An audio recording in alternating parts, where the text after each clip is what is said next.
Aloha. Aloha, friends. It's Robert with Blue Planet. Welcome to another live show here at the Blue Planet Surf YouTube channel. Stoked to have people watching. So thanks for joining me. Today I'm going to talk a little bit about what's new at Blue Planet and then answer some comments on the channel. So I'm going to talk about Axis fuselages. So I have the Axis red and black fuselages. I'm going to compare those a little bit, and then also how to balance out your foil board. There was a comment on that, so I'm going to get into that. I'm going to talk about board weights. There's always questions about the weights of the board, so I want to get a little bit into that, why we don't post them on our website. And then holding the paddle, how to hold the paddle the right way and stand-up paddling. There's always confusion about that from beginners. And then engaging the core, using your core muscles when you're paddling. So those are kind of the topics I'm going to talk about. Hope there's some people watching live. Looks like I do have somebody watching anyways. So let me know where you're from. Always curious to hear from everybody. So I'm going to talk first about a little bit about what's going on at Blue Planet. I'm doing that P-Supa stand-up paddle instructor training course right now. We had the first class last Sunday and the next class this coming Sunday. It's going really well, and I'm also going to offer that theoretical portion of the class as a video course. So once I'm able to edit all the footage and put together a good video class, that's going to be available as well. So that'll make the whole instructor training process a little bit easier. People can watch the video classes. It's about 12 hours of video class, and then take just a practical test on the beach in person. So that's kind of cool. Tyler Hollowell from Sanibel. Thank you for joining me, Tyler. It's good to hear from you.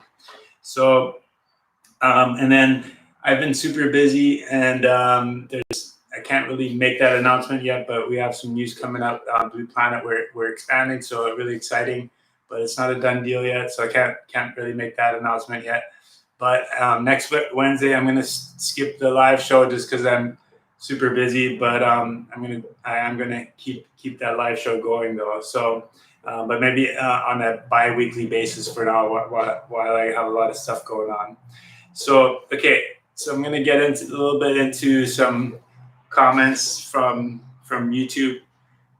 So one comment from Tim MC was, "Hey Blue Planet Surf, I've been trying this with my 4.4 prone board and Axis 890 Ultra Short Black Series." So this was in response to a video about foil board setup. So this is regarding foil board setup, and he has a 4.4 prone board with an Axis 890 Ultra Short Black Series fuselage. When I have my board at the back of the tracks, it's still tail heavy. And then when I put it all the way forward, it still favors tail heavy. Can't get it to balance flat. Any ideas as to why? Thanks for all your videos. So that's, I think, a good question. It's kind of hard to answer in words. So I'm going to talk about that here on the live show. So let me adjust the camera a little bit. All right. So, I've been using Axis foils myself. I think they're great, durable, strong foils, and nice parts, and really lots of options for wings and so on. So I really like the Axis foils. And this is the original fuselage. Try to get it in focus here. I don't really, I tried the ultra short as well, but I actually use the short now. So I find the short gives me a little bit more of a smooth ride. The ultra short, I thought, felt a little bit nervous. So I use this is the ultra short. So this is the ultra short in the black fuselage. But I found this is a little bit nervous, so I've been using the short. But you'll notice there's actually a pretty big difference between the red fuselage, the original one, and the black. So first of all, the head is smaller. Like if you hold up the trailing edge of the foil, which is here, the trailing edge of the foil ends up being right here. The head of the fuselage is much longer on the red than the black, so it has a smaller head, which works well for the high aspect foils because they don't have as much cord, right? So the thinner, wider foils will fit better on the black fuselage. Also, these front screws are smaller, so you do need to have more tools. Like you need a different screw head for these than for those. So, but I would say the biggest difference is if you compare these mast holes. So that's right now I'm holding it up with the trailing edge of the foil lined up, which isn't necessarily the thickest part of the foil, but the black fuselage has a much bigger space between the mast and the front of the foil. So what I noticed when I switched from a foil that was on the red fuselage to a foil that was on the black fuselage, because the mast, and I think that having a longer distance here actually works really well. It gives you more leverage on the front wing, which is a good thing. So, but the difference is obviously then when the mast is just in a different spot in relation to the front wing. So on this one, I usually was riding the foil pretty far forward in the tracks. And then on this one, if I use the same foot straps and everything, same foot positioning, I have to go significantly further back on the board. So you can see how that mast is like several inches difference.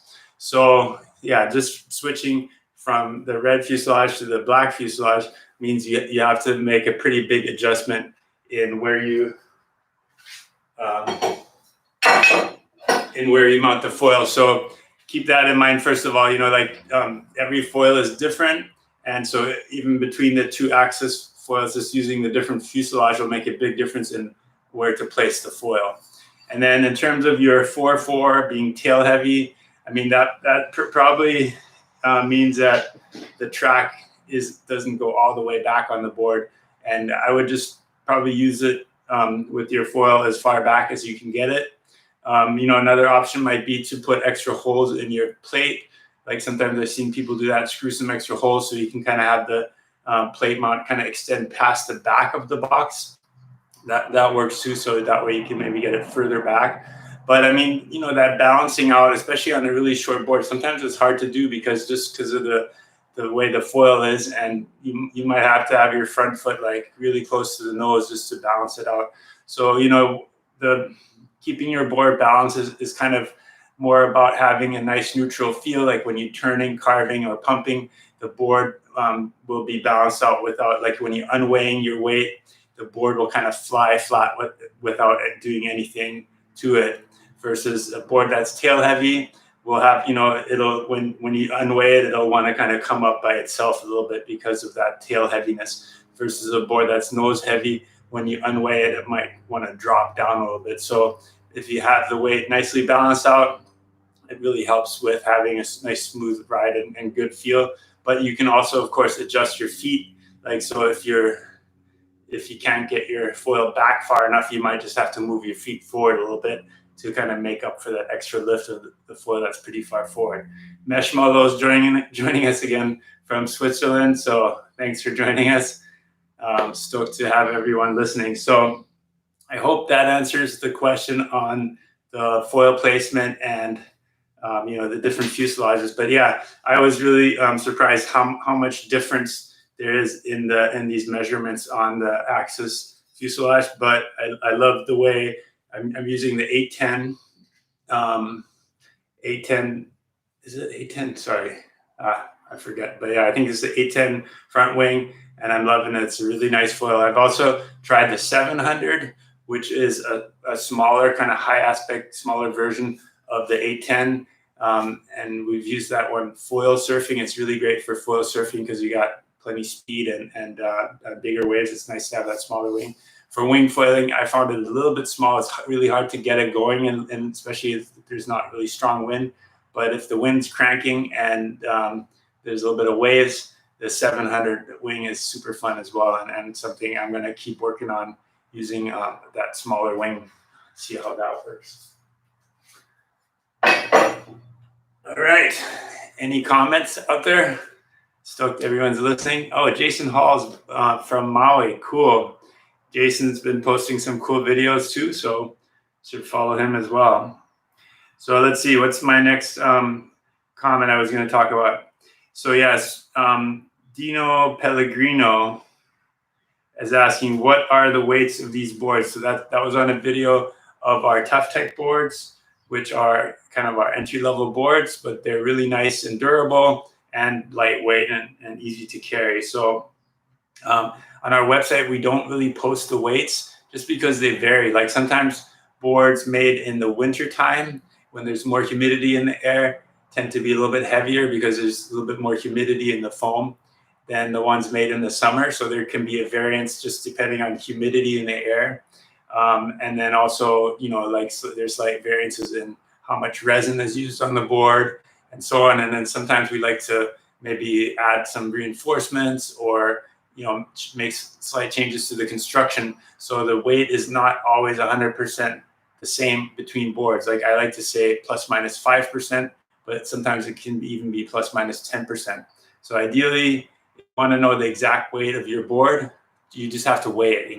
Like a lot of companies post the weights of their boards. They have like the listed weights, but sometimes they're off by a lot. Like I don't really want to name the name of the company, but there was an unlimited race board that we ordered for a customer, and in the brochure it said 27 pounds, and it's a big race board with the rudder and everything. So when it arrived, I mean, I wasn't that surprised, but I think the customer said it weighed about 35 pounds. So between 27 and 35, it's a big difference, but that's pretty common. So just because something has a listed weight doesn't mean that's the actual weight. I would always check and make sure that what you're getting is what it says. And so we like to weigh the boards individually. If you want to know the exact weight of a board, we can take it in the store, put it on our scale, and give you the exact weight. And in this case, we weighed the three sizes of the Tough Techs. The 10.2 was 26.2 pounds. The 10.6 was 27.9 pounds.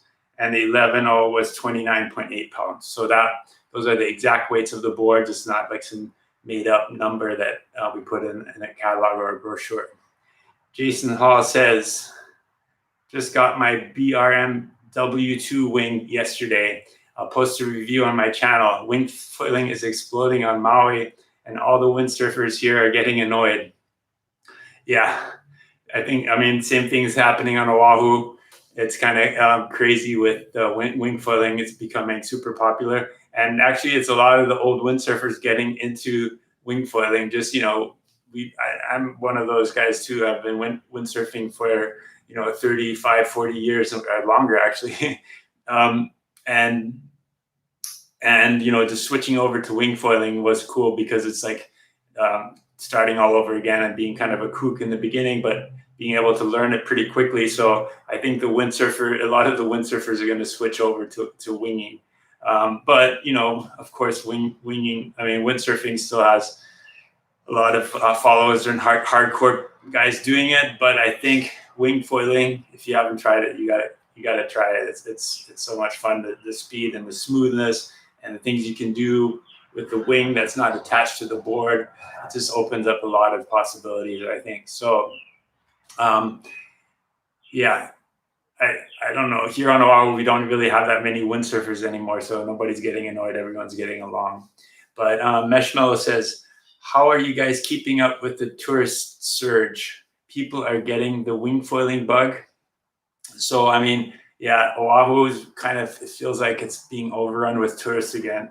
There's it's kind of crazy. Actually, there's not enough rental cars. All the rental car companies sold off their fleets during the pandemic. And right now there's a super shortage of rental cars. So people are saying, if you want to come to Hawaii, get a rental car first and then book your airline ticket. So it used to be the other way around, that you try to book your ticket and then find your rental car to match your arrival time. But now it's the other way around. You have to find the rental car first and then book your airline ticket. And I guess the visitor numbers are back up to like 30,000 people a day arriving, which is kind of crazy. They did drop the, before you had to get a test, pre-arrival COVID test, and then another one on arrival, I think. And now they dropped that. If you're fully vaccinated and you have proof of your vaccination, you can skip that. You just have to upload it into the app, and you still have to go jump through some hoops, but you don't get that thing up your nose and stuff like that. So I think that's kind of nice. So, and I think there's a huge huge demand for travel. I mean, everybody's been, stuck at home for so long that I think everybody wants to get out and have fun. So I think it's gonna be kind of crazy for a while, but the locals here kind of realize how nice it is to have less tourists. So we kind of feel like we're not really sure if we want more people to arrive. I think it would be better to have a little bit less. So, and just provide a better experience and have those that come here have a great time, maybe spend a little bit more money. And that way we wouldn't need as many people to come here and it's a little bit overcrowded and the traffic gets crazy. And, so it's, more tourism is not always a good thing, in my opinion. Okay, so wing foiling is still such a niche sport, and I mean it's not a huge thing. So, but we do see people coming here to wing foil for sure. But I think maybe more of them are going more directly to Maui, where there's just more wind. So if you're looking for like wind every day during your vacation, on Maui, you're almost guaranteed that. Versus on Oahu, it's kind of like maybe you have a 2/3 of the time you'll probably be able to go, depending on the weather that time when you're coming. But sometimes we get like 3 weeks straight of good wind, but then we'll also get like a week of no wind at all. So if you come during that week when there's no wind, you're probably better off being on Maui, where there's probably at least something, even on the lighter days. Okay, so Tyler Hollowell says, where do you usually have your foil on the 410 Wingmaster? Ever to the front of the box? So I was talking earlier, I don't but it really depends on the fuselage and the wing you're using. So on the 760 that I was using, so the 760 foil I was using with the red fuselage, the Axis Red, I ended up having it almost all the way to the front of the box. And then with the same foot strap setups, basically my feet in the same place, with the black fuselage, just because of those different, the mast being in a different spot. This one ends up being almost all the way in the back of the box. And actually I ended up moving my foot straps a little bit more forward. So then that way I have a little bit more play where I can move the foil around a little bit. But like tiny movements in the foil, like even just like a tiny movement forward or backward, will be noticeable. So, it's good to play around with it, but move it very small movements, very small differences at a time. I put like little Sharpie lines on my board where I like it, and then I play around with that a little bit forward, a little bit back. So, make small adjustments, and don't forget that you can also adjust your foot location. So it's not just about, balancing out the board and the foil, but also, having your feet in the right place and your stance width, and so many things to play around with. All right, so next thing, so we talked about the board weights. Board weights can vary, so that's why we don't always post them. Next thing I was going to mention is this guy, Pow Shredder. He was commenting on a video where I talk about how to hold the paddle correctly. So actually, in my class, the instructor training class, one of the guys, David Velasquez, who's always here on YouTube as well, he was one of the people in the class, and he brought this little short paddle to demonstrate stuff, which I thought was a really good idea. So I made this was like a broken paddle. I just cut it off. So here I have a demonstration paddle that I can use. But on the video where I was talking about how to hold the paddle correctly, with the blade angled forward a little bit, and I even explained the reason that as you're stroking at this angle, you're still pushing the water back, versus when you're holding it backwards, you're pushing the water up. And so it's not an efficient way to hold the paddle. Everybody in the beginning always thinks that when they stick the paddle in the front, they're going to grab more water this way. And, and this guy, Pow Shredder, said, wrong, paddle goes the other way. So, and that's something that I've experienced actually many times, that people, even though they've only paddled a day or two, they're convinced that they're doing it right. And you, who's maybe paddled thousands of miles and, done 10 Molokai races and things like that, they think you're wrong. You don't know what you're talking about. So I don't even know how to respond to that. But what I wrote was, yes, if you want to let other paddlers know that you are a clueless beginner, hold it the other way. So, and then his response was, SUP takes about 4 hours to get. How does anyone need a lesson in this shit? So, anyways, I just thought it was kind of funny and entertaining, but yeah, I don't know what else to say to that. Greetings from Denmark, Kai or Kai. I don't know how to say your name, sorry, but greetings from Denmark. I just started to SUP, and with good help from your channel and other fine channels, I'm enjoying myself. And now I just started a 1-month vacation. So nice, awesome. I'm glad to hear that. I'm stoked that you're learning how to stand up paddle. I mean, that's kind of the, a great way to get into water sports. Pretty much anybody can do it with the right equipment, and you can always get better. Like you'll never be done learning and improving. So it's what I tell people.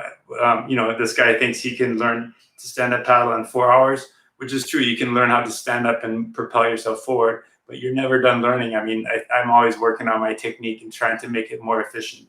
So it depends on how you look at it, Okay, and then another comment I had.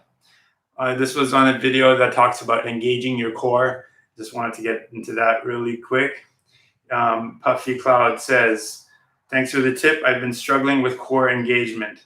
I know I'm supposed to engage, but I wasn't sure what I'm doing wrong. Can't wait to try this out. So, that's something, for those of you getting into stand-up paddling, beginners tend to just kind of use their arms, the upper body is not moving around, and they just use their arms to propel themselves forward, So I always encourage people, you use your core muscles, use your rotation of your torso and so on. So basically, and what we try to do is have some drills where you kind of have to twist your shoulder, bring your shoulder forward, rotate your comes actually from the hips. So you rotate your hips forward and your shoulder, plant the paddle, and then unwind that rotation during your stroke. So it comes more from your torso than from your arms, You can use a little bit of a push with the top arm, but a lot of the power comes from that rotation.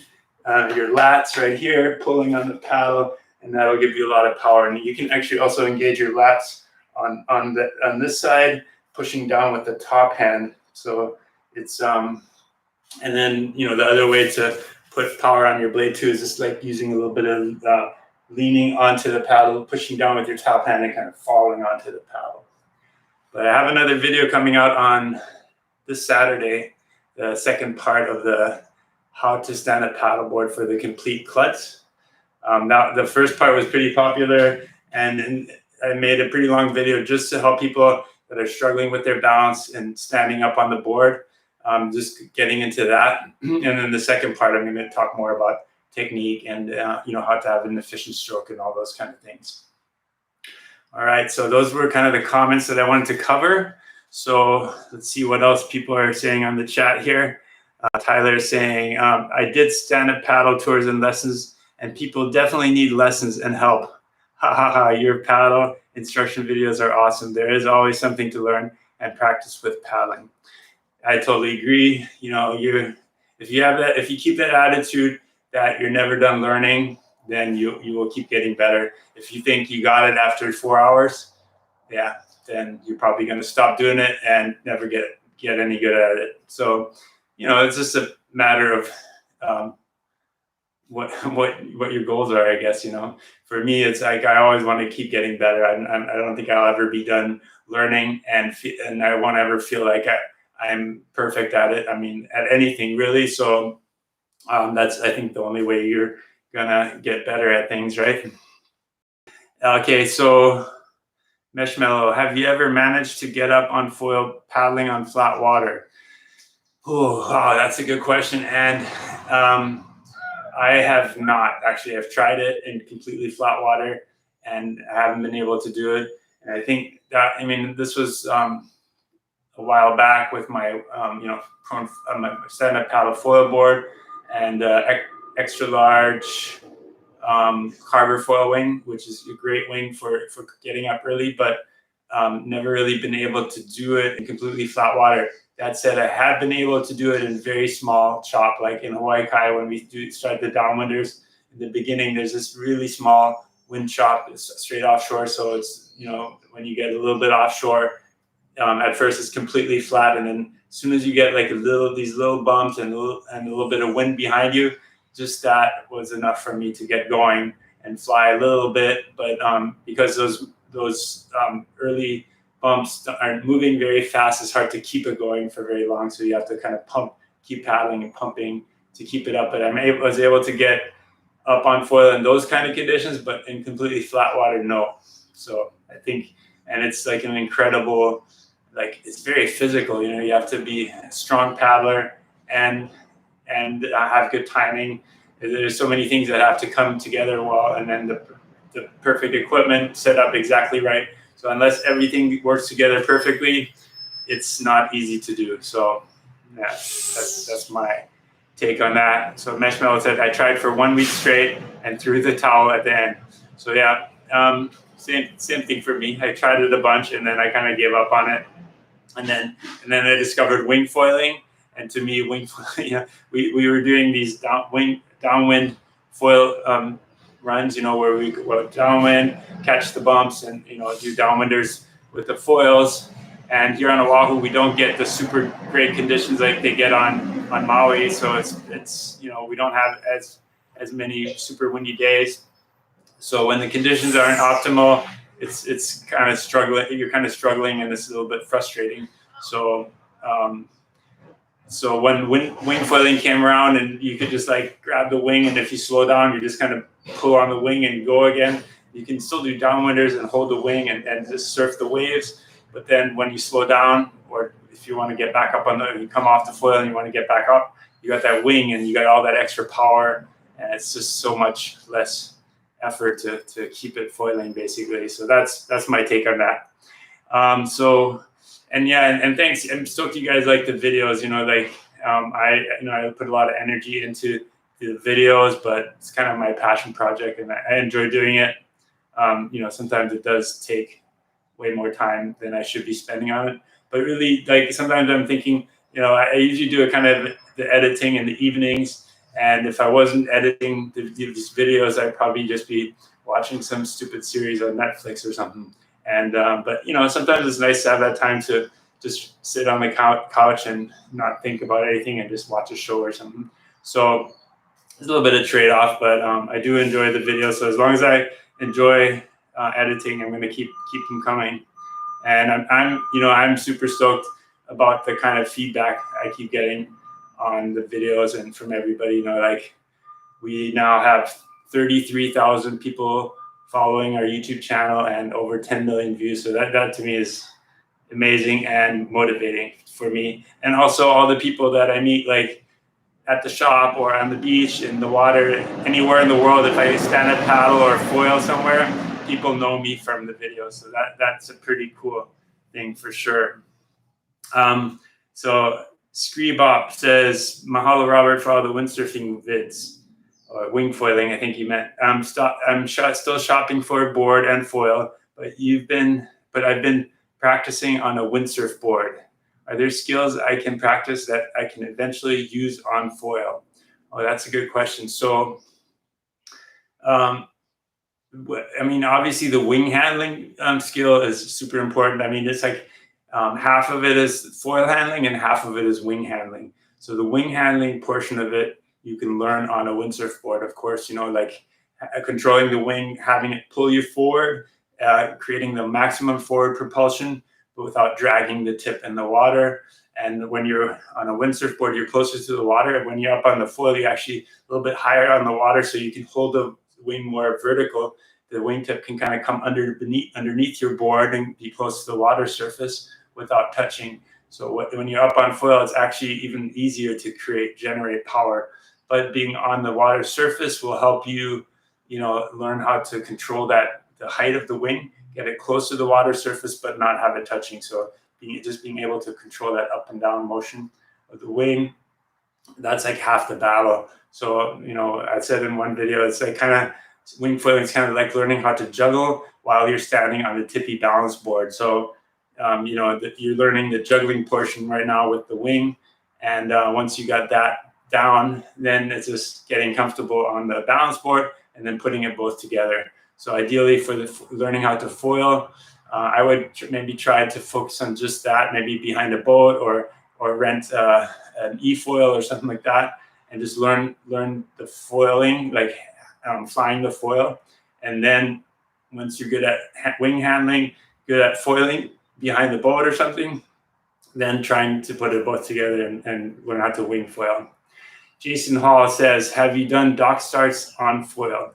So I've attempted it plenty, and I'm able, so far the most I've got was not very far. So I'm able to kind of jump on the foil from the dock. I've tried about 100 times, but I hear people say that it takes about 100 times. So, and I still haven't gotten it. So maybe I have to do another 100 more, and I'm going to keep trying. I actually built this little ramp that I can use to make it easier. I can only use it like on a really high tide, but I have been practicing, and I'm going to keep practicing. But what about you, Jason? Have you been able to dock start? I don't know. When I watch guys like, Kane Wild, just like beach launching off the beach, or just running and jumping onto their board, it looks so easy, but man, it's tricky. And the Wake Thief on YouTube, I highly recommend his videos. He has like that dock. He's like in upstate New York or something, and he lives on the lake, and he's just like super passionate about pumping and dock starting and bungee starting and stuff, and he's sharing everything he learned. So I think I've been watching that and kind of keeping track of what he's doing. So he has that little launcher thing that he built, and there was someone else on YouTube too that built one and tested it out. So that's something I might try to do. It looks cool because you can just put the board on the launcher. It's like made out of PVC pipes, and then you just jump on the board and go. So I think that'll make it a little bit easier. So I'm thinking about building one of those, but it's like I said, I'm pretty busy right now. So one thing at a time, right? Meshmello says, I feel relieved now. Yeah. Like pumping up onto the foil with a paddle is definitely challenging. I know like Dave Kalama can do it, and he's a couple years older than me. So there's no reason why I shouldn't be able to do it, but it's definitely not an easy thing. Okay, Kai from Denmark again. He's saying, just like hang gliding, which I have been a part of since 1976, this is a never-ending learning process. Almost 62 years old. I needed something new. Right on. Stoked to hear that. 62 years old. Yeah, my friend Jeff is, I think, even a few years older than you, and he's still super active. He stand-up paddle races very competitively. Like, he beats me too. And we have our training group, and then he wing foils, he jumps, he does all kinds of stuff. He's trying to learn the flocker right now. So, like, don't let the age hold you back. Of course, you have to be a little bit more careful, take care of your body, and I find that the older people that just are still active, they're very in tune with their body. So you learn about nutrition, you learn about flexibility, exercises, what you need to do to keep your body working. It's like it needs to be a well-oiled machine to still run well at our age. So, I mean, I'm 53, so you got like 10 years on me, but I think, like 60 is the new 50 is how I'm looking at it. So I'm going to keep going, and hopefully all of you guys too. Jason Hall says, wing foiling will ruin all other foiling for you. Exactly. Yeah, once you get that, once you have that feeling of just being able to fly back out, catch another wave, and go in circles and stay on foil for almost your whole session. I mean, who wants to go back to like paddling, paddling upside down over the reef, and then, paddling back out after a long ride, and I don't know. To me, it's like wing foiling is, it spoils you, and it's hard to go back to paddling after you get used to it. Well, ruin is not what I meant. I just think you get 100 times more time on foil with the wings as opposed to surf foiling. 100% agree. Meshmallow says, dock start is the thing on Swiss lakes now. So yeah, I mean, and I think if that's the only thing I could do was dock starting and foiling off a dock, then I would probably be super into it as well and just kind of try working on it every day. And if you do that, you're gonna get good at it, right? So it just takes persistence, practice, repetition, and get some instructions, do it the right way, get your board set up the right way, get the right equipment. And watch those videos that the Wake Thief puts out. And if you just keep trying long enough, you're going to figure it out. But it is a very physical thing. Like after a minute or two of pumping, even if you're super efficient, it's good. You're gonna feel it, right? So it takes a good amount of fitness, and you have to be in shape. You can't be like out of shape and pump for a long time. That's going to be hard to do. Tyler Hollowell again. Kane beach started off the boat ramp and took the wing from Jason and got out to the wind line. That was sick. Yeah. So I mean, he does stuff like that, and I have a bunch of friends that just went over to Maui for that. GoFoil had a big get together at a hot beach house on Maui, and a lot of my friends here from Oahu went over there, and they did the same thing too. They had a guy in a kayak with a wing, and then dock starting and then grabbing the wing off the guy in the kayak and pumping out, which is cool. Kai said, "I'm going to be active till the end." That's good. Yeah, I mean, hopefully that's what we're all hoping for. I think kind of being like the cowboy that drops out of the saddle, riding into the sunset. Hopefully. Okay, what else is there? Sean Coffey says, "Oh yeah, why is it being held for review?" Okay, I need help setting up the mast position on my big board. It's not at the balance point like they say. So mast position on a big board. So sometimes on a really big board, if the foil is not far forward enough, it ends up being really nose heavy. And then that means that when to get up on foil, you have to kind of move way back on the board to get it to lift, because the board is kind of nose heavy and you have to put a lot of weight on the tail to lift it up. So ideally, on the bigger the board and the longer the board, the further forward the foil has to come on the bottom of the board just to have it balance out better and to be able to stand over the center of the volume of the board. So that's something where you can play around with and figure out, but you might need to move your foil more forward than where it's mounted. I'm not sure, Sean Coffey, do you have one of our easy foilers, or which board do you have? I'm not sure. I think you bought a board from us, but I'm not 100% sure. Because on the easy foiler, I thought it's pretty well balanced. So depending on the foil you use too, like I said, like the axis foil, some foils have more forward geometry and some more back. So the Carver foils have the front wing pretty far forward as well in front of the mast. So there's a bigger gap between the front wing and the mast than on other foils. So it depends on the foil you use as well. And then Tyler says, "Okay, that has to be awesome being out there in Hawaii in those conditions and great water athletes. I can't wait to get out there someday." Yeah, I mean, Hawaii is an awesome place. So hope you all get a chance to visit. But, of course, there's also other amazing places. There's a bunch of people here on Oahu that are planning a trip to the gorge this summer.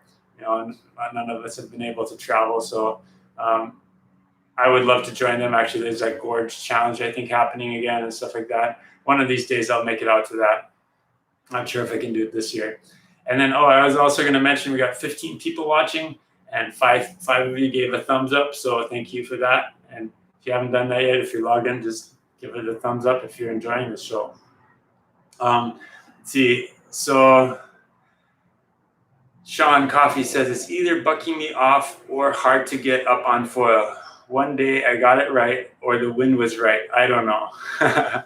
Yeah. So, I mean, and it happens to me too. Like sometimes you have a good day and everything works out. And then the next day, even though the equipment is the same and the conditions are almost the same, for some reason it's not working, So I don't like, and I've been talking about that in those Blue Planet Show interviews, like what's the secret? What am I doing wrong? Or like, how can I get into that right state of mind where everything's working and no matter what level you're at, like when it clicks, you get it everything's working, that's the cool feeling, and that's what we're always trying to get to, right? So, any way you can kind of calm your mind or take some deep breaths or whatever it takes and get into that zone where everything clicks, that's where the learning happens, and that's where the progression happens. And it's just not always there every day. So some days, if you just keep crashing, maybe it's just time to pack it up or take a break and go back after, eat something, have something to drink, and then go back out again maybe.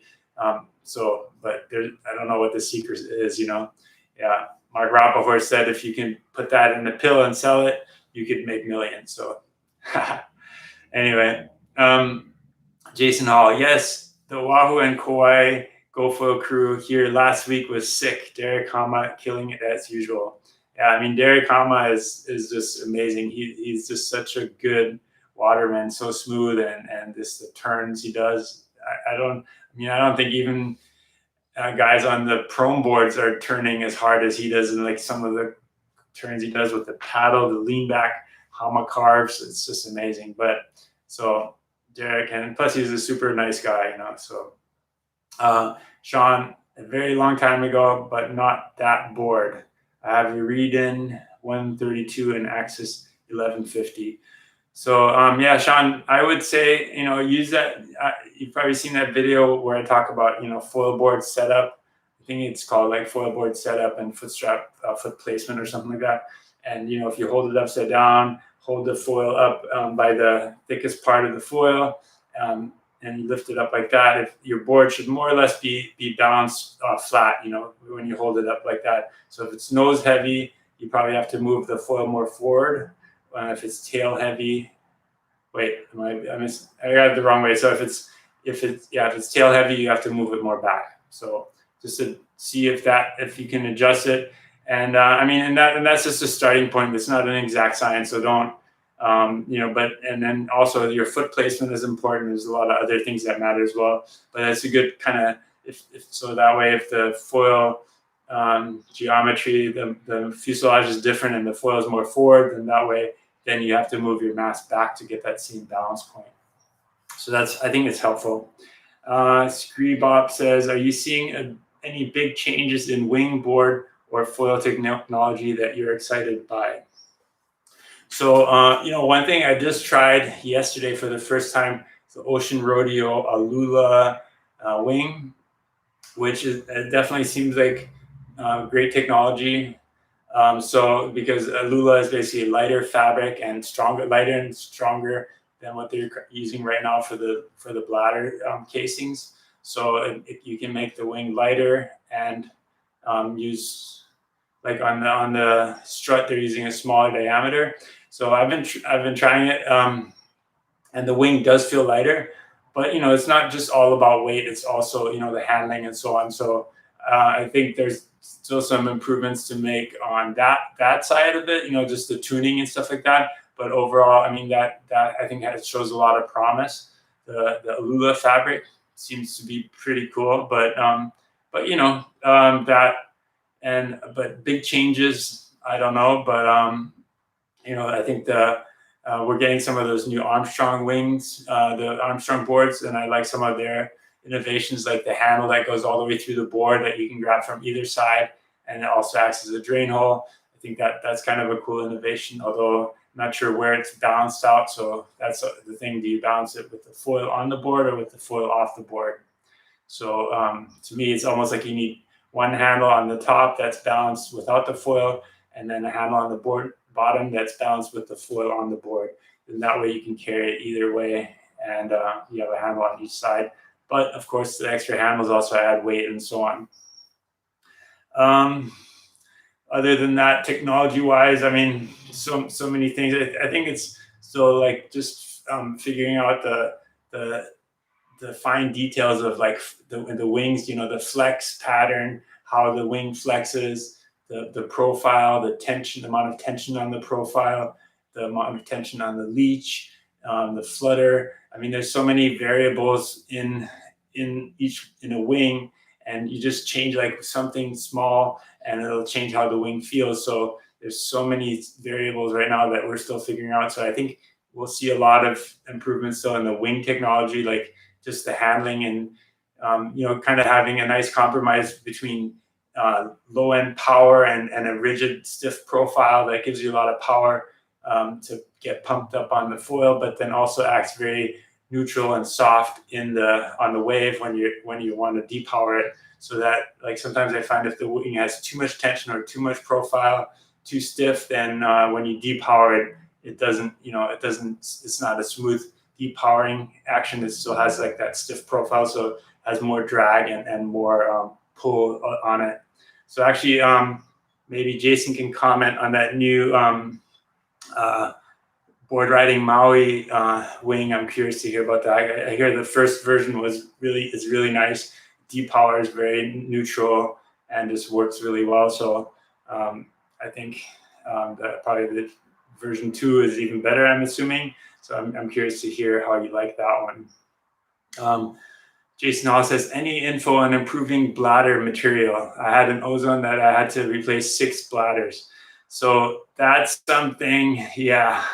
And actually, that, like, to be honest, like that Ocean Rodeo wing with the Lula strut, the first time I pumped it up, it started leaking air. It says pump it up to 12 psi, and I was kind of hesitant, and I pumped it up, and somehow there was like a little twist in the bladder, and it started leaking. So I had to get a new bladder, and my friend Jeff Chang helped me replace it yesterday, and then I was able to try it finally.